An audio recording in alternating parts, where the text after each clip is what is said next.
Mas malilinang na ngayon ang kaalaman ng mga kabataang Pilipino. Ito ay sa pamamagitan ng Abot Alam program na inilunsad ng Department of Education na naglalayong bigyan ng edukasyon ang mga batang walang kakayahang pumasok sa paaralan.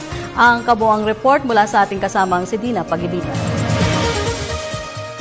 Lamang ang may alam, ang kasabihang higit na magpapaalala sa bawat Pinoy sa importansya edukasyon tungo sa magandang kinabukasan. Bagamat hindi na bago ang problemang kinakaharap ng bansa sa akses ng edukasyon dahil sa kahirapan, patuloy na sinisikap ng pamahalaan sa pangunguna ng Kagawaran ng Edukasyon na gumawa ng iba't ibang programa upang mabigyang pagkakataon ang mga Pinoy na makapag-aral.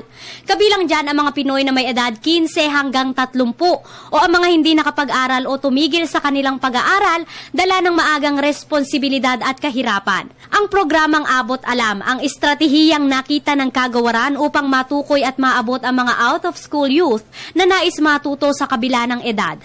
Pero itong Abot Alam ay para doon sa mga napag-iwanan noong nakalipas na dekada.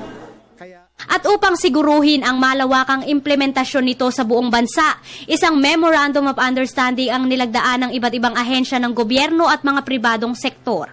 1 milyong out-of-school youth ang target na matukoy at mai-enroll ngayong taon sa iba't ibang programa ng DepEd tulad ng Alternative Learning System. Itong Abot Alam, ang gagamitin niya yung mga existing programs. So halimbawa, may programa yung DOLE, may programa yung DSWD. Budget na talaga yan. Ang hihilingin lang namin sa kanila ay ito nito sa mga out-of-school youth. Sa bayan na nagkarlan sa Laguna, malaking tulong umano ang nasabing programa upang hindi na muling mapagsamantalahan ng mga politiko ang mga tao rito. Madalas daw kasi ang vote buying sa lugar tuwing eleksyon. Kung sila ay makapag-aral at magkaroon ng trabaho, they will not be, used by politicians for vote buying na. 2,000 piso ang nakalaang budget kada out-of-school youth na posibleng madagdagan dahil na rin sa tulong ng napakaraming sektor. 13,000 guro o mobile teachers naman ang maaaring ma-hire dahil sa programa. Kung nais matuto o kaya naman ay magbigay kaalaman, maaaring bisitahin ang www.abotalam.com.ph upang magparehistro. Kapag nagpalista ka, magkakaroon ka ng Learner Reference Number.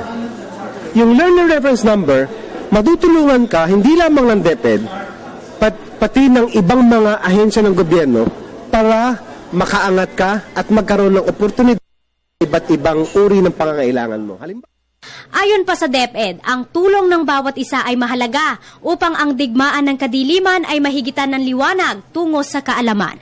Para sa Telebisyon ng Bayan, ako si Dina Pagiditan.